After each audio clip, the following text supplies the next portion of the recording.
Put this over here. So the next person we're going to talk about is, maybe I should give like full disclosure, not that I'm related to him or anything, but he's probably my favorite philosopher, and I've talked about him a little bit already.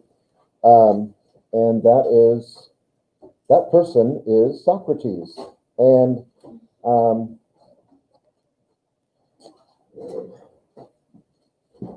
I know you know how to spell it already. And I say I like him because there's a lot of philosophers who have a lot of really great ideas about life and even morality and ethics and how we should conduct ourselves. And there's an awful lot of them who have those great ideas who don't actually live out those ideas, like their own lives, like in shambles. They're always in problems, and so maybe they're not really acting on their own ideas. So, but Socrates, though, talks the talk and walks the walk, so to speak. He has his ideas, and he's very humble, or it appears that he's humble, and he actually lives out his philosophy, which is actually a little bit rare among these people that call themselves, or who are called philosophers. But in order to understand why Socrates does what he does, what his method is, there's a story that he tells, and it has to do with the Oracle of Delphi, or Delphi, or however you want to say it. Has anyone ever heard of the Oracle of Delphi before? Delphi? Do you remember where you heard it? I took Latin. Okay, well, good. Anyone else in literature or movies? Yeah. I think it shows up in this movie. It does, actually. In this movie 300, you see that movie? Yeah. Yeah. They go to the Oracle of Delphi, or Delphi. It also shows up, and I don't think you guys read this anymore, but I know they used to. I think this kind of fluctuates depending on what AP wants or whatever, where you're going with AP. But it also appears in the tragedy, the Greek tragedy of Oedipus the King, or Oedipus Rex. Do you know this story? It's actually a trilogy, but in Oedipus the King, Oedipus goes to the Oracle of Delphi to seek consultation. I'll actually show you more about this later. It's kind of an interesting thing, and now what we know more about it now, like what's going on in that location exactly. But basically, there's a priestess there in a temple who has the ability to commune with the god Apollo. And so people would come to the oracle, which would be a little pilgrimage. It would be quite a walk from Athens to Delphi. I think I did. I think I'm going to show you some slides, but you'll see. It's a little ways. But people would, it was part of the pilgrimage. And people do these kind of pilgrimages now, even in Europe and stuff, and they walk across, Spain and France and stuff. Okay. Well, they would walk to the oracle with a question that they had. They want Apollo to answer. And they would go into they would pose this question to the priestess. It was a woman always. It was not just one, but it was kind of a handed down thing. There were other women who took over for this. And she would go in and commune with Apollo and get an answer. But the answers tended to be like cryptic kind of answers, like not really like, yeah, you're going to be a millionaire. Next question. No, you're not going to die till you're 40. They weren't answers like that. They were more like the kind of things you'd read like in a zodiac or what do you call it, astrological, yeah. You're going to come in contact with money today. Oh my gosh, I get it. I bought a Pepsi with my phone and credit card thing. These things are so accurate. Yeah, no, they were more cryptic than that, kind of almost poetically cryptic and open to interpretation, of course, right? And so people would, on their pilgrimage back home, would have to kind of maybe go through this and figure out what exactly the oracle meant. You heard the words, but what does that mean exactly? Yeah, okay, right. Sorry if I offended anybody who reads their horoscope every day or anything. I did see a guy, he's kind of he kind of debunks a lot of this metaphysical type things. I think a horoscope fits into the idea of metaphysical thinking, but in the modern sense of it. And he went into a college classroom and he said, I'm going to give everybody their horoscope for yesterday. And I want you to read it. And then when you're done reading it, I want you to turn it over, face down, out on your tabletop, and then raise your hand if it if you think it applies to what happened to you. And they all got the same one. But at the top it said like Sagittarius. He actually had different copies, like, okay, who's a Capricorn, and who's a Cancer, and who's a Leo, and who's that, and then they read it, and then like 85% of people raised their hand, like it applied to them. And he's like, okay, now exchange horoscopes with the person next to you. And you think it's going to be like a different one, but it also applies. But they were all reading the same horoscope. It's not really an empirical study of it. You couldn't really, but it's a pretty good suggestion that if you want something to be right, you can, in your mind will kind of work to make it. This is off topic a little bit. I hope you don't mind that sorry, Anna, if you're watching this at home. But who's that woman? She's on. She used to have a show. Maybe she still does. I don't watch that much TV really. But the Long Island Medium. Is that her name? Yeah. Okay. So she came to Tulsa about 2 years ago, and I don't know how she does this, but it was at the Hard Rock in their like theater where they have concerts and stuff. So I don't know how she goes. I don't know how many people that seats, maybe 2,000 or 3,000. I don't know. It's pretty big. And so I don't know how she puts on a display or whatever you want to call it there. But before, when so say she arrived the night before and the show was the next night, she will meet with people individually or like a couple or something, if they want to meet with her in her hotel room for like a personal like reading, or I don't know what they call this kind of thing. And I have some good friends who about 12 years ago lost their son in a motorcycle accident, or not motorcycle, but a four-wheeler accident. And he was about you guys' age. He was a senior in high school, and it was really, it's pretty tragic. And they, honestly, these friends of mine, they've never really been the same. They kind of withdrew and they kind of bonded together, which a lot of, the divorce rate among people who lose a child, it's just goes through the roof. Like it's 70% or something. It's really, but anyway, they didn't do that, but they did kind of withdraw. And, I noticed more and more they're kind of out and around a little bit more. But anyway, they heard about this woman coming, and they're, you've got kind of like desperate people, right? People who are really like, they lost a loved one in an instant like that, no time to kind of closure and say some last words and all that.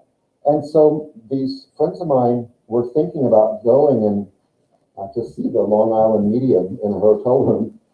Well, I asked them, I said, I'm going to ask you a personal question because I just don't believe in all this stuff.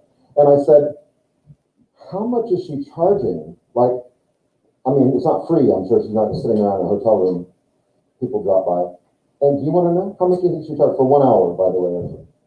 Communing with the dead, how much does she get for 1 hour? What did you say? Like 150. A lot more. Because people will pay a lot more to have if they feel like they can contact, I mean, this would be for everybody. A lot of people couldn't afford this, Most people couldn't afford it. $6,000. Yeah. And apparently she does it a good part of the day whenever she goes to whatever city. And my friends, I don't want to, I'm not the only one to try to talk them out of it, but I know I'm one of many who said, boy, I know you're hurting and I know you're never going to get over this. But man, $6 grand, that's someone taking advantage of your grief, I feel like, And it is. So that's just my thought. Some people believe in it, and if they have $6,000 to spend, then okay. Boy, how did I get? Okay, so the oracle. Yeah, priestess and Apollo. Well, anyway, Socrates doesn't go to the oracle, but his friend Chaerephon goes there.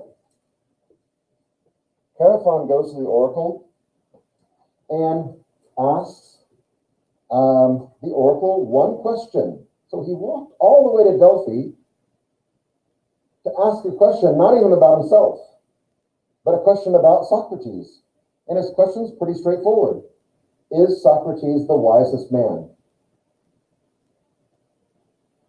And the priestess goes back into the temple and comes back out with a very, very non-cryptic answer. She says, yes, Socrates is the wisest man. Now that's pretty direct. There's no interpretation needed to that. He is the wisest man. When he comes back to Athens and tells Socrates what Apollo said, Socrates is confused by this, what? Because he says, I don't know anything. I just ask people questions because I want to know. I try to find people who know the answers to questions, but I don't know. If I already knew the answer, I wouldn't be asking people questions. I'm just an asker of questions because of my ignorance. I don't know certain things and I want to know things. So I try to find people who do know. How can I be the wisest man? So with some religious fervor, actually, if you think about it, I mean, Socrates could have said, Apollo, the gods, that's all a bunch of hogwash. Yeah, but he doesn't say that. He takes it upon himself to believe Chaerephon and to believe the priestess that communes with Apollo and find out what, to him, this is cryptic. You are the wisest man. What do you mean by that? I mean, you're the wisest man. Okay. So he begins to try to find out, is it possible that Apollo was wrong? Is it possible this revelation has some other meaning to it? Am I just interpreting it wrong? And so he begins to try to, at first, really to try to find maybe other people who are wiser than he is. So he goes to a few different groups of people. He goes to the artisans of the day, people who create things, people who, who are artists or even musicians. And he also goes to the writers. He calls them the poets, but this would be the authors and writers of the day, and questions them.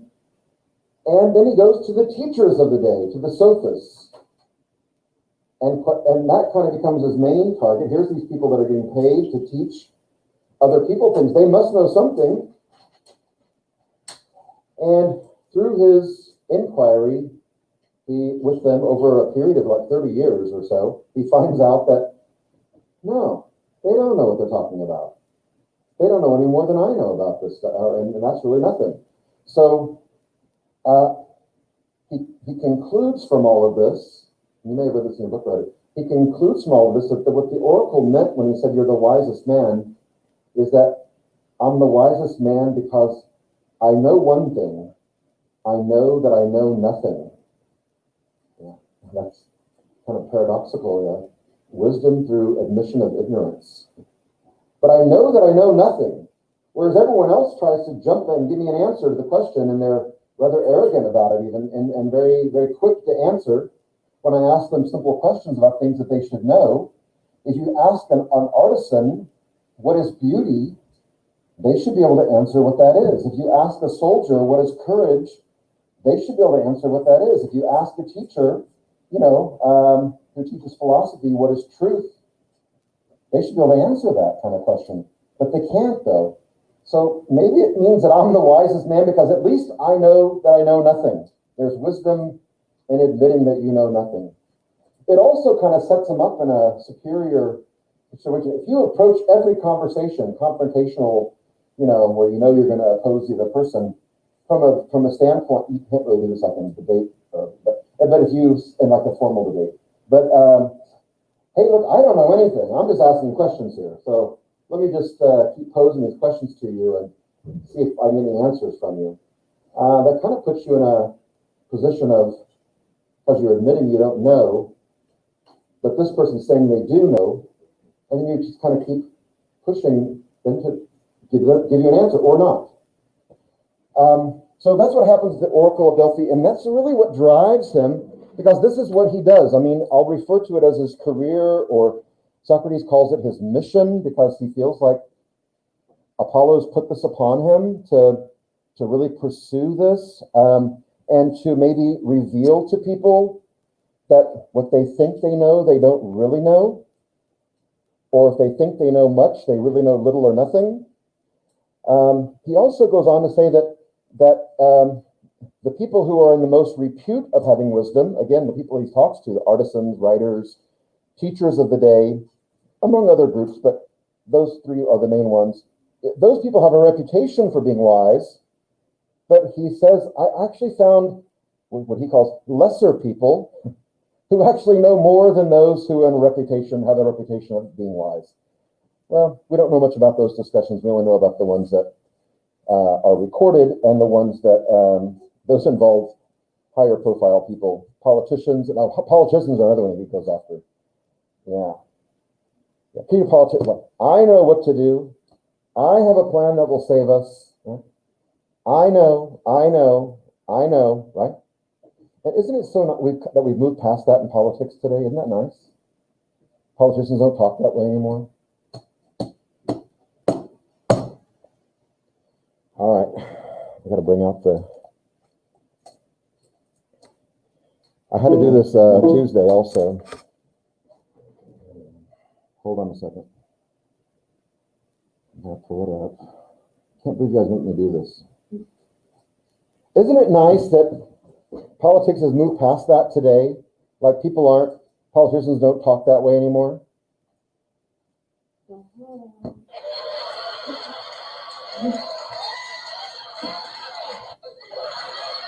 Yeah, I know. It's crazy.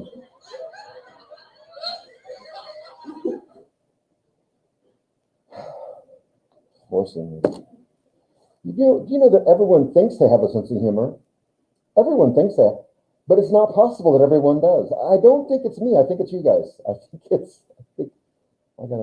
Yeah. Because you ask, oh yeah, sure, I love to laugh. These are time-tested jokes, kids. I've been telling jokes for a long time.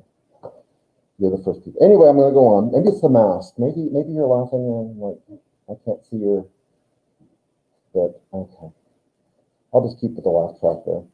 It's like a movie set. Okay, what did I leave off here? Good.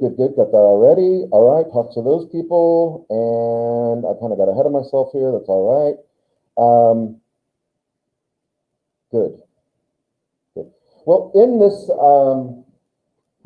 mission of his, he comes up with a method by which he questions people. And it is called, correctly, the Socratic method.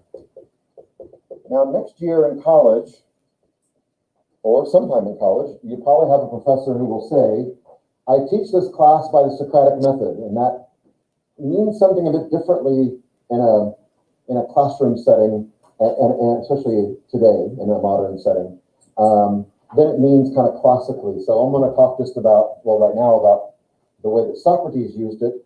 In a classroom, it's also a very effective teaching tool, because everything's kind of put onto you, because the teacher is just going to question you.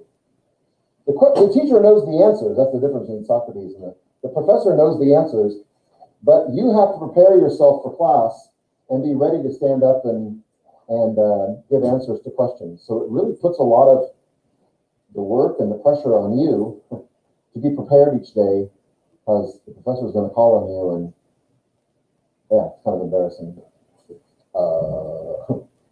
don't get to do a lot of that. But with Socrates, though, here's these steps. I could number them. People number them in different ways. I'll just kind of go through here and see. One is a question is posed. And one of the questions I asked in the quiz was, what kind of topics did they discuss? And the questions are typically simple. What is blank? Some kind of virtue, let's say. What is virtue? What is honor? What is courage? What is beauty? What is piety? Questions like that. Questions about a certain moral or virtue of that sort. So what is virtue? We'll say that's another one that they talk about. Secondly, someone claims to know.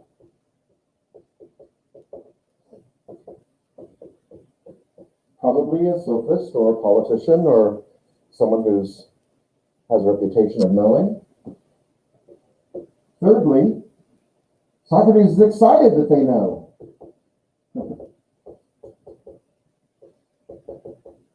And he really seems like in his writing at least that he's excited, almost so excited that you think, wait, is he being sarcastic? I'm not sure if he's, and I'm honestly not quite sure if sarcasm was a part of Greek humor. I don't know. I don't know if about that, but that'd be something easy to find out, I guess. But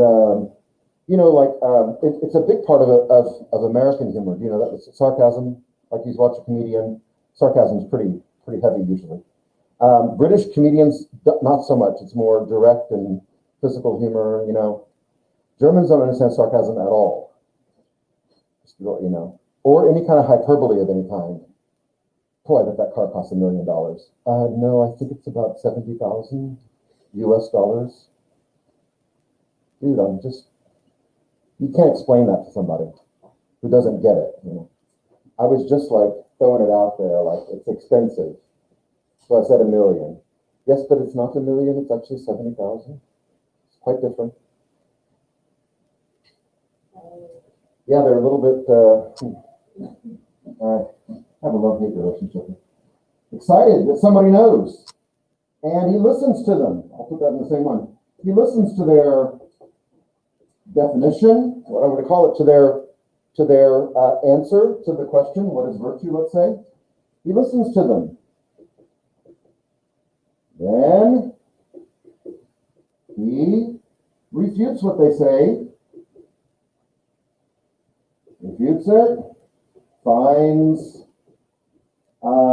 contradictions in what they say,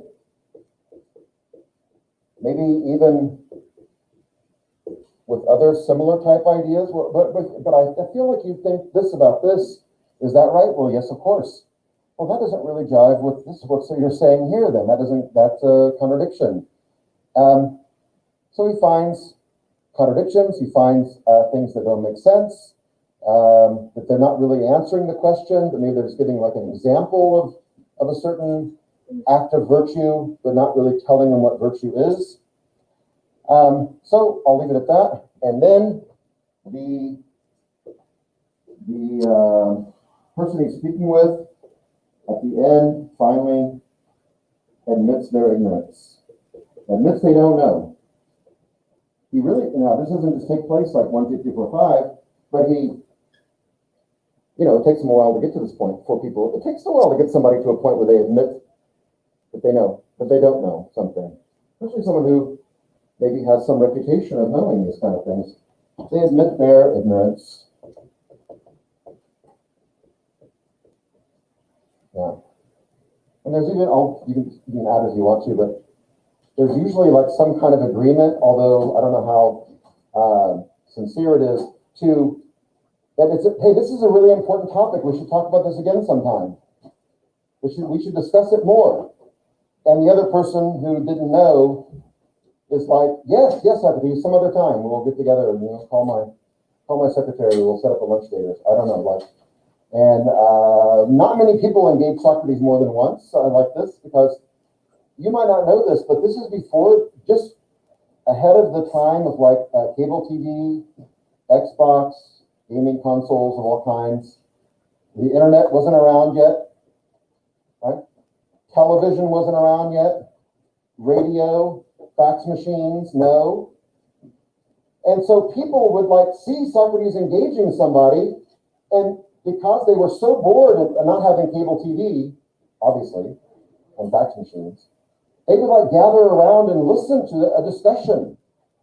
And so it may even be that some students of a sophist watch their teacher kind of get dissected by this guy who doesn't really have a real job. Okay.